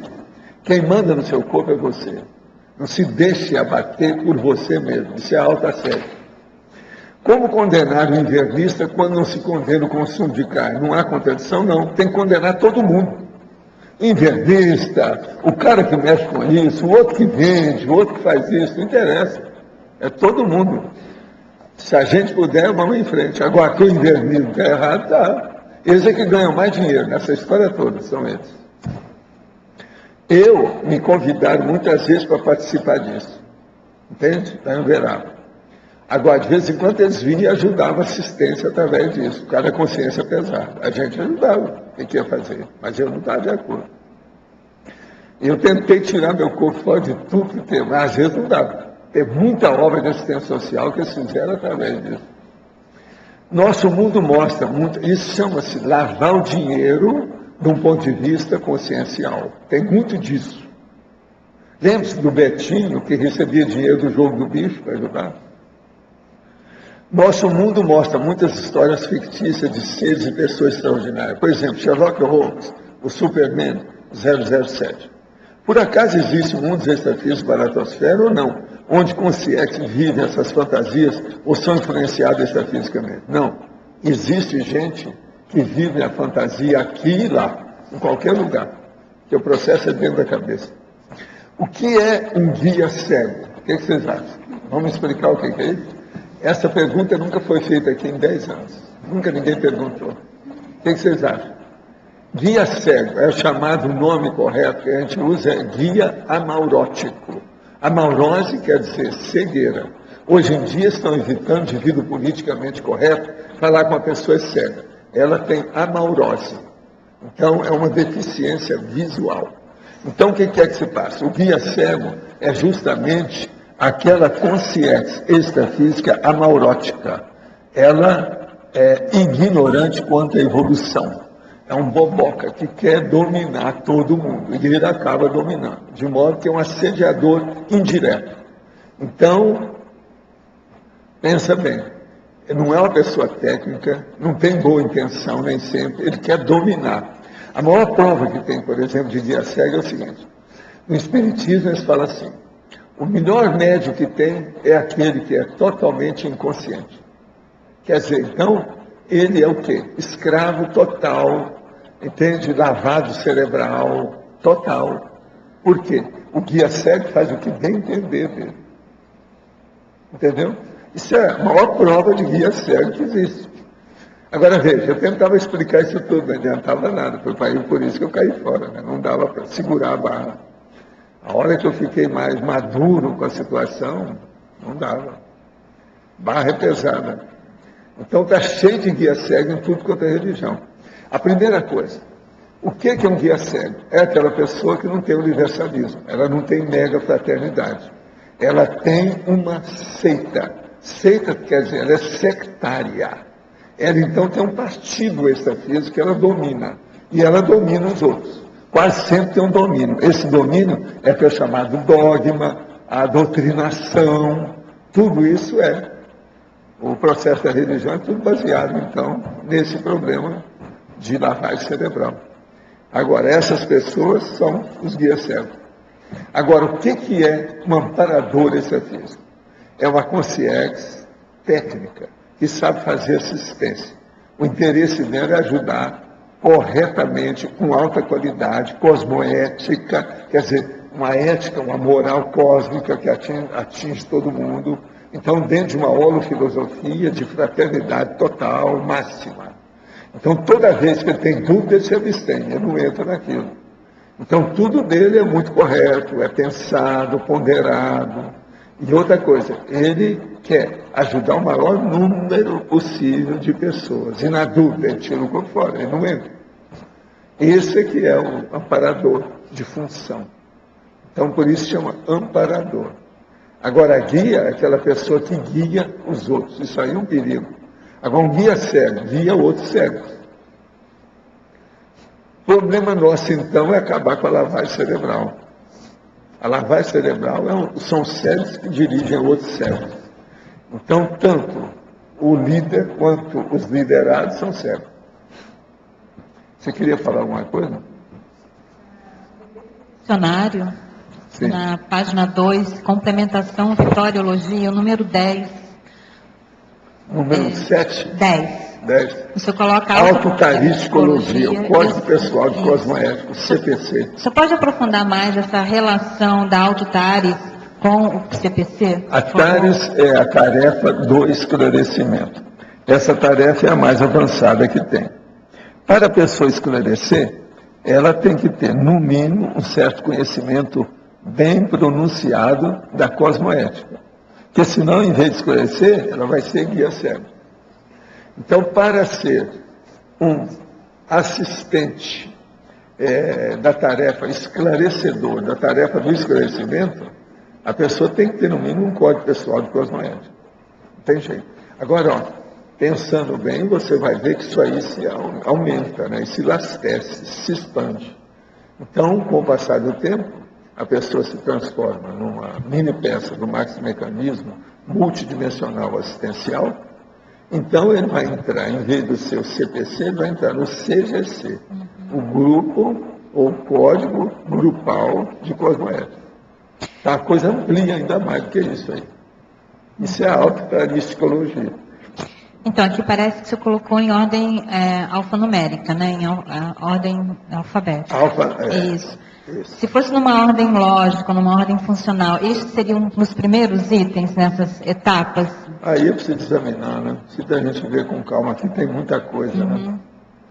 Autotaristicologia tem que ter outros, né? Por exemplo, autoduplismologia, isso tem que vir antes. Não é o primeiro. Autoduplismologia, que a pessoa tem que ter uma ponte para a megafraternologia. A autotaristicologia já está dentro da megafraternologia. Aí tem que examinar, ver com calma. Aí, por exemplo, essa lei do maior esforço, automaximorexologia, terrível. Pensar, né? Onde é que entra? Eu já deixo para a pessoa pensar, ela distribuir o que ela quer, fazer a ordem que ela quer, a ordem lógica por ela mesma. Agora, não há dúvida que aqui, ó, uma coisa, autotaquirritmiologia, ou ritmologia, que é o autorrevezamentologia do cara, isso ajuda muito a pessoa. Vai pôr aonde? Agora aqui, automegagesconologia, seria policarmologia vivenciada. Isso já seria o top, né? Talvez um dos últimos. Agora, são 10 áreas de neo-aberturas, muito forte. Precisa a pessoa pensar. Professor, nessa ordem que a Cris Aracaki estava falando, o número 5, auto-mega-euforia da seologia.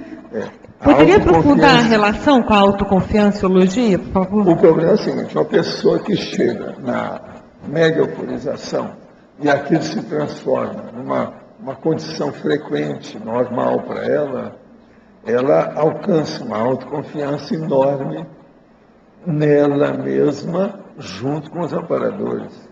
Então, na condição dela, como mini peça autolúcida, perante o maxi-mecanismo multidimensional. Então, isso aumenta a autoconfianceologia. É o caminho, é o jeito, é uma saída.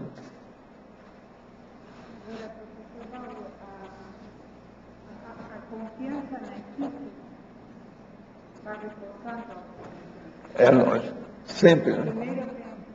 Uma pessoa, por exemplo, sabe que ela não pode evoluir sozinha. Ela tem sempre uma turma, uma equipe evolutiva. Então, quanto mais ela confia na equipe, mais confiança ela vai ter em si mesma. Vai expandindo.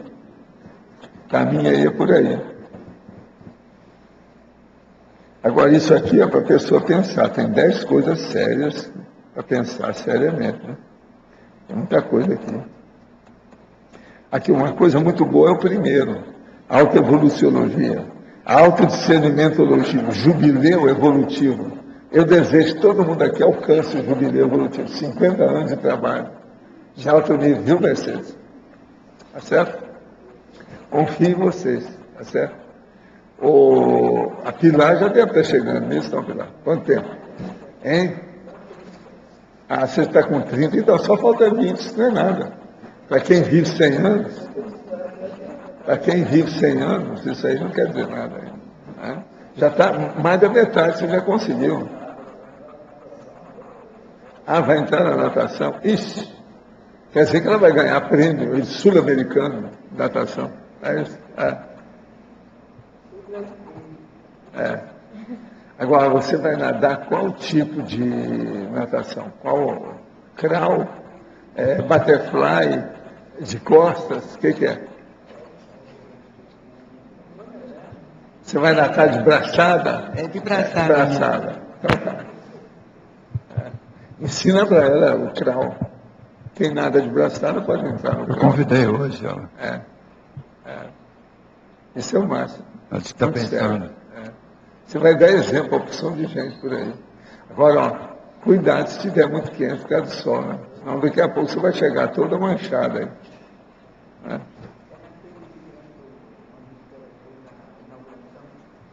Educacional, aquele centro educacional. Aquele centro lá, o Érico Veríssimo? É gratuito. É lá que você vai... Mas lá pode nadar ali? Pode, mas o povo de fora pode ir lá? É que eu fui lá hoje ver e falei para ela. Sei. Ali é bacana. Ela está interessadíssima. Tem muita infraestrutura. É o Centro Cultural Érico Veríssimo. É aqui pertinho, não é longe não. Muito lá bom, hein? Fazer meu Viva a natação. Agora, uma água agora deve estar quente. Né? Agora é chato, é o cara que sai da água sentindo calor. Essa fase é assim. Né? O cara vai à piscina, quando sai, está morrendo de calor. É isso. Terrível. Mas, gente, o que mais que tem na etapa da concepção? Vocês já fecharam aí o caminho, a etapa já foi realizada. Como é que fica? Professor Baldo, nessa etapa de consecução, por exemplo, na autotaristicologia, aqui a CCI passou do crescendo CPC-CGC, já atingiu essa etapa? Não, aí você pergunta para quem é que está, mas ela já é CGC. Mas você tem que ver uma equipe, por exemplo, que está trabalhando, uma instituição, uma IC, etc. Você tem que ter. Todo IC tem que ter um CGC, né? Tem um certo ponto. Não é isso que vocês recomendam? Tem que ter. Então, aqui na CCCI, claro, é um monte de CGC. Claro, eu estou falando disso. Tem muitos. A etapa da passagem... O giro é da pessoa para o grupo. Agora, o grupo depois vai para a coletividade. A coletividade vai para o cosmos. Então, vem para a população. Você, por exemplo, você é um pouco assim, né? Entre Argentina e Brasil, você é um pouco continental. Tá? Lembre-se bem, Serenão é que é continental. Eu pensei no continental. Tem que pensar mesmo. Você está no continente americano. Mas então, Rosa. Professor, página 26, caracterologia, item 5, intencionalidade. Eu queria fazer uma pergunta ao senhor em cima dessa questão da intencionalidade. Quando, por exemplo, a vítima é localizada pelo assediador, o senhor falou, depende da intencionalidade. Essa intencionalidade pode ser pertinente também à vítima? Mas a intencionalidade da vítima é que é o pior dessa história toda. Se ela tem a intencionalidade afim ao assediador, acabou. Junto à fome, com a vontade de comer, aí é que vem o desastre, que vem o acidente, que vem a morte, que vem o homicídio. São as pessoas mal intencionadas que acontece isso. Mas é consciente isso? Quando a pessoa tem boa intenção, está procurando ajudar, ela pode ter o maior desastre. Ela chega perto, mas ela sai bem. Se ela chega a dessomar, ela sai na hora, está lúcida, parte para outra. Mas não tem culpa naquilo. Se ela não chegou a dessomar, ela recupera aquilo tudo e dá até exemplo da situação. Então, essa intencionalidade está relacionada à interprisão com a temática do momento. Isso aí, não, né? Tudo é assim. Tudo, né? Tudo é um processo, os afins se atraem. O que faz uma pessoa ter afinidade com a outra? É a intenção. É aquilo que tem. Lá no fundo, tudo é intenção. Se não há uma intenção, se a intenção é diferente, já começa a ter o binômio, admiração, discordância. É a primeira diferença que tem. Muda tudo. Então, o conceito de intencionalidade é muito maior até do que a gente pensa. A maioria não pensa nisso direito. O povo nunca pensa em intenção. Por quê? A maioria tem culpa no cartório. Você vai pensar em intenção, ele começa a raciocinar aquilo que ele fez errado, vem autoculpa, milhões de coisas. Intenção é um tema difícil para muita gente. Intencionalidade. Eu sei disso há muitos anos que é assim. Obrigada, professor. Falar só intenção é criar problema com um monte de gente. Problemão. Professor, sim. Outro dia o senhor comentou a respeito de mantras. E eu sempre tive uma curiosidade, porque eu estudei alguma coisa a respeito disso, mas eu nunca entendi realmente o funcionamento do mantra. Ele funciona pela energia, pelo extrafísico? Não, existe um processo das energias. Por exemplo, vamos entender. Tudo na vida aqui, tem a morfologia, é o processo da forma. Agora, o que se passa? Se você pega, por exemplo, aí um cristal, ele tem forma e ele tem uma clivagem. Conforme o lugar que você bate, ele parte de um jeito. Conforme o lugar de outro, ele vai bater de outro. Então, ali tem uma forma. Hoje em dia, precisa mostrar, por exemplo, que é capaz de você fazer uma corrente de energia, por exemplo, funcionar diferente num triângulo, em alguma coisa, tudo por quê? Há um direcionamento do processo da energia. Agora, então, veja, isso é a forma. Agora, do jeito que tem a forma física, existe a forma da estrutura das palavras, dos conceitos, do modo de falar, dos ditos que você fala e as outras coisas mais. Conforme esse tipo, a forma dessa comunicação, aquilo conduz mais ou menos energia. Então, a hora, se você, então, começar a fazer uma forma daquilo mais séria, e aquilo pode ficar, com o passar do tempo, se você insiste, potencializado pela energia. Do jeito, por exemplo, que um objeto é potencializado. Uma expressão também pode ser potencializada. Por exemplo, se eu estou aqui e eu gritar assim, fogo! Isso é uma das coisas mais sinistras que tem, é gritar um fogo, por causa do processo do incêndio. Você está entendendo? Então, veja, tudo é mantra, é um tipo de mantra. Agora, por exemplo, esse meu mantra, a gente usava em processo de iniciação há muito tempo. Foi criado e eu usei durante isso, Agora, naquela ocasião, era para ajudar tudo, fazer assistência, limpar o ambiente, limpar objetos, limpar pessoas. O caso era esse. E aquilo potencializava o processo. Agora, isso foi usado também em áreas todas baratosféricas. Você está entendendo? Então, na hora que eu estava lá, dentro do processo da baratosfera, tentando ressarcir, pegar alguém que estava lá preso e tirar, o que acontece? Aquele povo me descobriu que eu estava lá. Eles eram muitos. O ambiente era deles. Eu estava numa pior. Foi quando, então, eles me deram aquele lampejo. Aquilo foi perfurando o processo da ideia nas dimensões, chegou na minha cabeça. Não, use o mantra tal. Agora, aquilo veio límpido na minha cabeça, o mantra. Eu, assim, comecei a ver o mantra, vi o que aparecia, que era meu amigo de muito tempo, meu conhecido muito tempo, aquele mantra. Então, comecei a fazer. Aí eu vi o resultado, mas imediato, em segundos, fora do corpo. Por isso que eu pensei que eu jogava o manto assim, aquele mega assediador ia parar alguns metros de distância. Então, por isso que eu pensei que ontem, quando o senhor colocou técnica da paraconfrontação desassediadora, eu pensei que o senhor ia citar o mantra até. Não, a gente não usa mais essas coisas, porque o mantra é um negócio assim muito violento, né? É a violência contra a violência, não é ideal. Agora, eu já usei, na época que eu estava conversando as coisas, porque o ambiente era muito negativo, eles queriam acabar comigo, eu tive até acidente. Então, mas tem então teve um período a partir daquilo que a gente estava limpando a baratosfera em torno do meu trabalho. Então, do jeito que nós limpamos aqui, pouco a pouco, fizemos uma série de fenômenos em seguida, de olorização.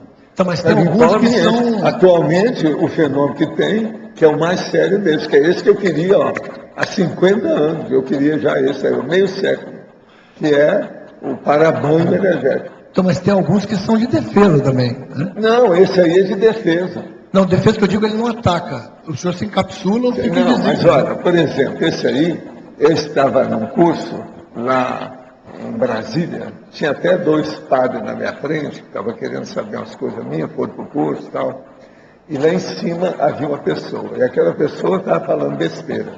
O povo tudo começou até a fazer chacota, aquele negócio todo. Então lá pelas tantas, o cara falou qualquer coisa, e eles pediram para jogar energia nele, ele também queria. A hora que eu joguei energia, a cadeira quebrou com ele, caiu no chão. Assim na hora, todo mundo viu. Aí ele calou a boca. Eu estou falando pelo seguinte. Não seguinte. conversa nenhuma, porque o bumbum foi alterado um pouquinho, né, na hora que ele caiu. Eu estou falando pelo seguinte, esses dias atrás aí, parece que teve uma tentativa de assalto aqui na estrada. Foi. Como que a gente pode reagir num processo desse, em que tem... É cair fora. Não, mas não dá para usar nada. Eu sei, mas aí o Pedro fez isso na hora. Mas e o revólver? Outra coisa, o Pedro fez com a mão na buzina. Aquele negócio. Esse foi o mantra dele. Tudo caiu fora. Assim, a jato. Aí eles desistiram.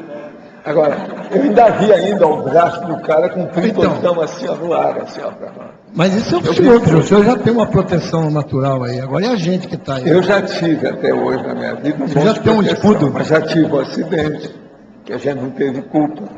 Agora, por exemplo, teve esse 38 assim, é o segundo que eu vejo na mão de um cara. Tinha uma das minhas empresas que eles foram lá para assaltar, e eu estava no 3º andar lá do edifício. E o povo estava no pátio. Então, eu vi que tinha um barulho diferente. Cheguei no basculante, abri e apareci com a minha cara no basculante lá para baixo. Um dos assaltantes estava no meio esperando o cara para entrar no caixa para pegar o dinheiro que estava lá embaixo. Quando ele viu que eu tinha visto lá de cima, ele devia ter estudado tudo. Sabia que lá era os gerentes, quem é que eram os donos da história. Então, viram que eu estava lá, aquele negócio. Ele rodou o revólver assim e falou assim, vamos embora, pintou areia, vamos embora. Aí rodou rapidinho, eu desci para ver, quando eu desci já não tinha mais ninguém, tinha ido embora. Então, esse é uma arma que eu vi, o cara fez assim, ó, girou na cabeça dele e chamou o povo para ir embora. Então, mas esse vídeo seu chefão dos assaltos. Essa de correr, eram várias pessoas. Tem o risco de tomar tiro, né? Tem o risco do... Então, Agora, o processo todo é o seguinte, viver hoje no Brasil é tudo perigoso, né? A gente tem que escolher o local, a hora, de que modo você está, com quem, aonde você vai. Não é fácil. Até se a buzina funciona, né? Hein? Não, até a buzina foi para chamar a atenção por causa dos guardas. Se funciona a buzina. Não, do discernimento, né? Os caras que estavam lá na guarita, aquele negócio todo para falar, né? Para ele saber. Ele fez bem. Agora, ele agiu com muita tranquilidade. Está fazendo a cirurgia. Sabe, dá aula de antissequestro. Agora, o negócio foi muito rápido, assim, rapidíssimo, né? Negócio violento. Agora, eu olhei, né, para trás para ver se eles vinham atrás, mas eles tinham que dar ré no carro, uma opção de coisa lá, tinha que fazer algumas coisas, porque ele estava um pouco atravessado, entende o carro, mas não vieram. Desistiram do negócio. É porque eu fiz aquele curso do... O senhor lembra, o senhor conheceu o doutor Celso Charuri, que fez o Provida lá em São Paulo, ele lidava com parapsiquismo também. E ele conta de um caso que ele usou um mantra para sair de um assalto. Ele precisou de 2 pessoas. Mas mantra eu tive um monte de coisa disso aí, durante uma temporada. Paralisou o cara. Tinha gente que às vezes queria que eu usasse o mantra para ver o que era. Eu falei assim, ó, você aguenta? Então fica aí. Agora, a primeira coisa é o seguinte, não deixar ninguém em pé. Porque senão eu vou derrubar todo mundo. Só de... Eu posso fazer o mantra a hora que eu quiser, mas eu não faço mais. É negativo, é muito bravo, é muito sério. E eu não preciso disso mais, eu tiro de outro modo. Agora, nessa temporada, eu tive que ficar, porque aqueles 6 caras lá, não... A hora que eu joguei o mantra, que todo mundo foi extrafisicamente, dava um troço neles, parecia que eles estavam, sabe? Estavam pulando, o negócio não era fácil. Valdo, no caso aí do Pedro, esse caso que você está contando, aí a gente pode pegar aquele exemplo da intencionalidade dele, da forma pensênica dele, não ter entrado em sintonia. Não, mas não é isso. O problema dele é mais o temperamento. Pedro é tranquilão, né? Isso aí, então, ele dirige bem, com tranquilidade. Sim, mas ele a forma dele agir e pensar não entrou em sintonia com a forma de agir e pensar do seu instantaneamente sobre o processo da buzina, porque nós estávamos mais ou menos na frente do discernimento. Os guardas lá tinham que saber que estava acontecendo alguma coisa. Sim, concordo. Mas ele agiu tudo certo. Tudo certo. É o jeitão. Parece o caminho. Quanto ao mantra, além do que o professor já explicitou, mas tem relacionamento com o som da palavra, a origem dela? Tem, o jeito que tem e aquilo que foi, vamos dizer assim, acumulado em matéria de energia. A energia. Tudo é um processo de acumulação. O jeito tem energia gravitante. Agora, o mantra, ele potencializa isso, ele segura, ele concentra. Entende? Agora, esse meu é muito tempo. Claro. Você tem uma ideia, bem mais de 1 milênio. E olha, e mais coisas. Claro, então é a energia do conteúdo da... Não é isso. A palavra que tem é uma palavra complexa. Ela tem mais de um idioma. Você está entendendo? Tá bom. E ela já é potencializadora. Quer dizer, o mantra é terrivelmente estudado. Então, por exemplo, é uma coisa que tem um acréscimo que potencializa aquilo. Então, ela é super potencializada. O mínimo, o significado, o sentido da expressão. Mas precisa... Aquilo, só de você falar, você já nota. Agora, você vê na hora, a energia muda. Claro, mas para ser utilizada precisa da consciência lúcida, senão da consciência ser lúcida, senão pode ser... Não, isso não existe. Terrível. No caso, um problema sem o domínio da pessoa. A pessoa tem que dominar aquilo, porque senão o negócio não funciona. O negócio é muito mais sério do que a gente pensa. Agora, o negócio todo é impressionante você ver um processo da palavra virar uma arma. Uma arma que às vezes parece um canhão. Uma palavra só. Por isso que eu falo, as palavras são terríveis. Se dizer, a sua palavra, ela está energizada ou não?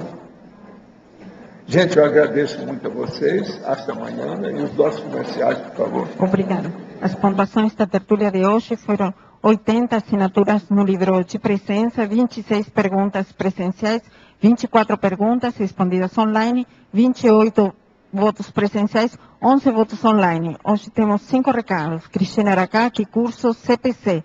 Mercedes, Conselho dos 500. João Paulo, com 5 baia. Egrisson, qualificação docente. Reaprendência. Cícero, balanço existencial. Boa tarde a todos. Eu gostaria de convidar os tertulianos e teletertulianos a participarem do curso Teáticas do Código Pessoal de Cosmoética. Esse curso tem como objetivo favorecer a todos os participantes a elaboração ou aperfeiçoamento do seu CPC. Terá atividades eminentemente práticas, será dado em 2 módulos. O primeiro módulo será nos dias 23 a 25 de março e o segundo módulo de 25 a 27 de maio.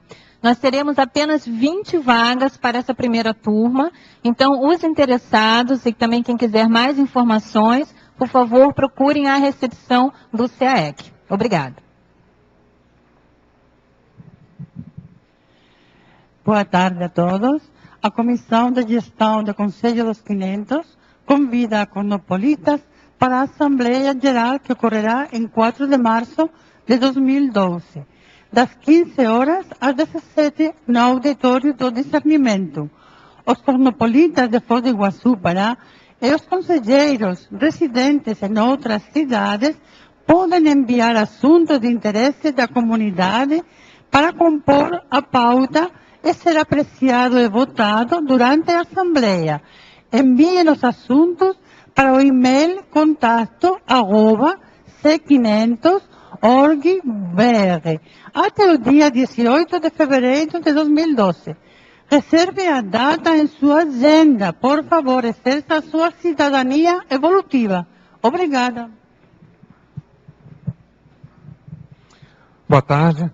Venho aqui para falar do curso Com 5 Baia do Conscienciograma mensal que esse mês de fevereiro vai acontecer no dia 17. É um dia antes do balanço existencial. Para quem está aqui em Foz do Iguaçu, fica fácil, porque nós fazemos todos os meses. Agora, quem vem para Foz para viajar, para fazer o balanço existencial ou outro curso, então a gente já faz casado, para que a pessoa já aproveite na viagem e já possa fazer. Então, vamos fazer no dia 17, numa sexta-feira. Se você vem para o balanço e tem vontade de fazer, o curso tem duração de 1 tarde. Começa às 3 da tarde, logo depois da tertúlia, e vai até às 8h30 da noite. São 10 vagas, no máximo, com 3 sorteios de Consim Cobaia, com sensiômetros docentes lá que vão estar direcionando, ajudando para a gente fazer essa heterocrítica cosmoética, onde todos participam, todos fazem heterocrítica, todo mundo sai ganhando. É um curso muito interassistencial. O curso, então, começa às 3 da tarde, repetindo, vai ser no dia 17 de fevereiro, aqui no CEEC, as inscrições e informações na Secretaria do CEEC. Obrigado. 10ª qualificação docente. 10ª qualificação docente. Nos dias 24, 25 e 26 de fevereiro agora, a Reaprendência promove a 10ª qualificação docente para professores de Conscienciologia ou aqueles que estejam em formação.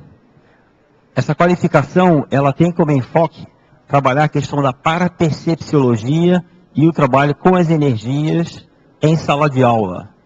É a primeira vez que a gente faz uma qualificação com esse enfoque específico. São professores do curso: o professor Epicom Rui Bueno, Tatiana Mota e Reglisson Alves. Será uma dinâmica parapsíquica para interação com o campo, de novo repetindo, e com a equipe extrafísica. Para mais informações, recepção do CEEC, ou então enviar e-mail para contato@reaprendência.org. Obrigado.